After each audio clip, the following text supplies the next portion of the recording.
So greetings, top of the day, my fellow professional drivers out there. Welcome back to the channel. For those who are just joining me for the first time, welcome to the channel. So let's get right into it. Let's talk about damaging your fairings, damaging your sleeper as well as your trailer. Okay, so when you're backing, a lot of times we have to back into very tight spots, and it's very difficult to see, especially at night. It's really hard. It's nothing easy. So this will make your job a little bit easier, so you don't have damage your trailer, your tractor, or your fairings. So when you're backing, this is the view you're going to have when you're looking out the mirror. So when you see that view, hopefully you see that only when you're backing, because if you see that going down the highway, yeah, you know the deal. But anyway, so basically, normally, what I've done and what I like to do is have like a red mark right there. If that red mark disappears, that means you're in trouble. And I'm gonna show you what red mark I'm speaking of. So you see that red mark right there? Now, when I first started driving way back in they didn't have that. So at least I didn't see it. I didn't recognize this until I started driving again, and which I thought, I'm like, you know what, this would be a good idea to have this there. Now there are other companies. No, I'm not the creator of this. Just, I just didn't think it was necessary, but to do a video, it'll help you new drivers out there, or any driver pretty much.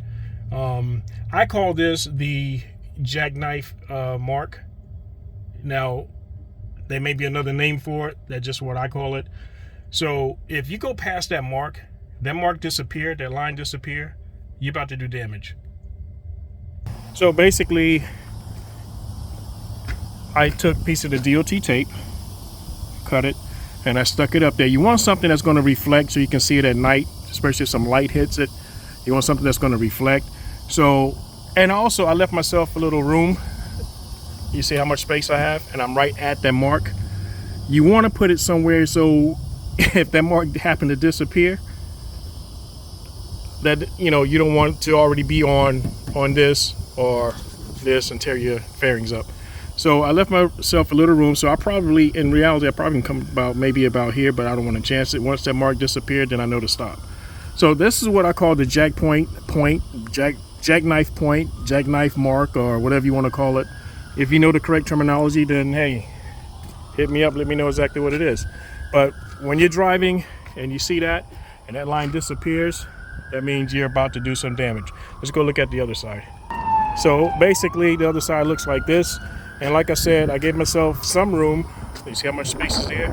Not much at all. And if you continue to make this turn, what's going to happen, your grab handles here is going to hit the trailer. And next thing is going to damage this, because you see here, this is connected to your fairing here. And it's going to damage your sleeper. It's going to damage the side of your sleeper, the fairing and the sleeper, and your stack if you have a stack. It's just not good. So you definitely would like to know exactly how far to go before you do damage. That mark is approximately 6.5 to 7 feet in from the nose of the trailer back to about this point. So that's about 6.5, 7 feet. And that's where you want to put that mark. And again, it depends on where your fifth wheel is sitting. So if you have your fifth wheel slid all the way back, I don't know the reason why you would do that, but if you do, it's going to be a little different. Not much, but it's going to be a little different.